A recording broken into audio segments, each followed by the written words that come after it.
Welcome back to the Morning Blend. According to Wallet Hub, 9 million marriage proposals will be made tomorrow on Valentine's Day. That means lots of weddings on the horizon. So whether you're the bride, the mother of the bride, a bridesmaid, or a guest, you always want to look your best. So with many diets and lifestyles to choose from, how do you get started and pick the right one? Cheri Stoka has some ideas. She's a dietitian and owner of Wayless MD. Great to see you again. Yeah, good to see you. Thanks for being here. We're going to kind of break down the 4 big, maybe most popular diets that are around today. But in terms of the way you work, how do you decide what's right for someone? Well, I think you really have to kind of take a step back and get to know the person and what they've tried. So we really spend a lot of time kind of going through their history, you know, what have they tried, what has worked for them. Yeah. You know, so really kind of, you know, gathering as much information as we can. It seems like each diet has benefits and struggles. So let's break down maybe the 4 most popular diets, starting with the Mediterranean diet. Yeah, so the Mediterranean diet, and again, there are so many diets out, so to say that these are, you know, the top 4 is kind of a strong statement, but because people come with things that I haven't even heard of. But most people have heard of these 4. Yeah, absolutely. Yes. Yeah. Absolutely. So they're popular right now, without a doubt. So the Mediterranean diet definitely does include all of the food groups, so that's good. So it really encourages fresh fruits and vegetables, whole grains. So if you're going to have carbohydrate type foods, you want the whole grains. So your brown rices or your... Yeah, correct. Correct. So you're staying away from anything that's processed, so the boxed foods, refined breads and, you know, sugars and things like that.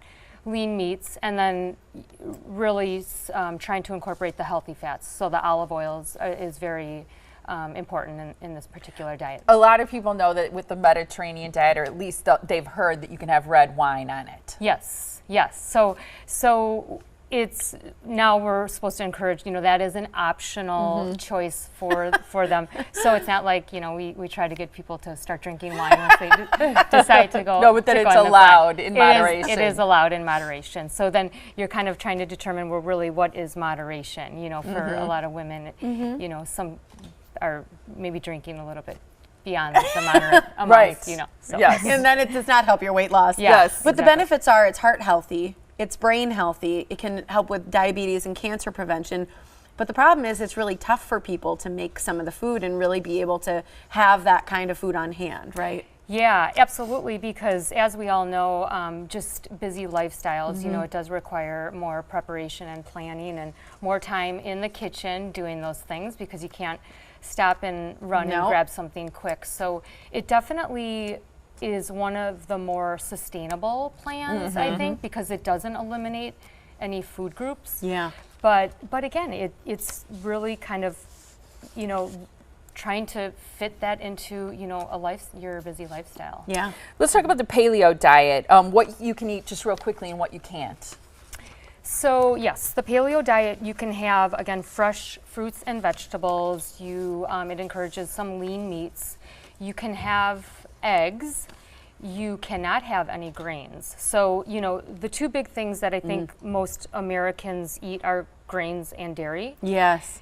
And those are the 2 that are eliminated in this plan. So as you can imagine, you know, it will be a more difficult diet to follow. So it's restrictive. There's a higher grocery bill because those things are usually cheaper, and it's a little inconclusive on some health benefits. The next one is Weight Watchers. A lot of people have followed the Smart Points and a couple other programs they have. Yeah. So Weight Watchers, I think everybody has been on Weight Watchers at some point, at least people that come in and, you know, see us. But it is based on a point system, and so I think the good thing about Weight Watchers is it does teach portion control. Right. So people, and this is, diets are all relative, right? So, you know, a diet is going to work if you're improving your nutrition. You know, it doesn't matter what you're doing. You're going to get some, you know, you're going to get good results to a point.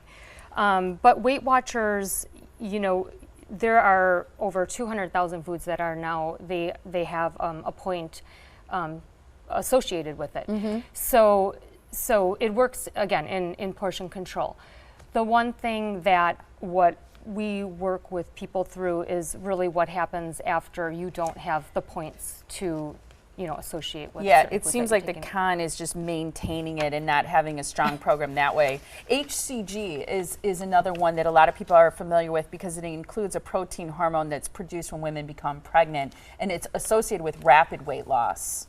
Yes, and the HCG diet is definitely a temporary diet, and so it's typically like a 6 to 12 week program that kind of gets weight off very quick. And I will tell you, this diet, when I first started doing a lot of research on this, it seemed a little far-fetched as far as what really was happening.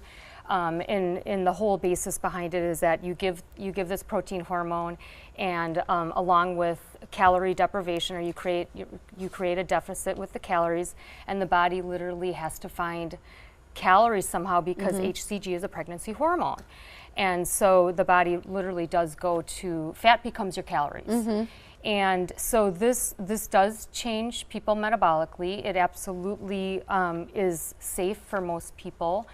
And it kind of just gets them prepared for the maintenance phase because it does improve your metabolism, and we see it over and over. So it works. I love that you work with people to find out what works best for them. You'll really go through that process, and right now you've got half off a genetic test for the first 20 callers. So if you really want to find out what's working for you, your body, and exactly your genetic makeup, you can get half off that test. Typically, so that's $300 off. Here's the phone number to call: 262-226-2046 extension 2. You can visit online at waylessmd.com. Thanks so much, Cheri. Good to see you. Great to Thank you see you. very Thank much. you.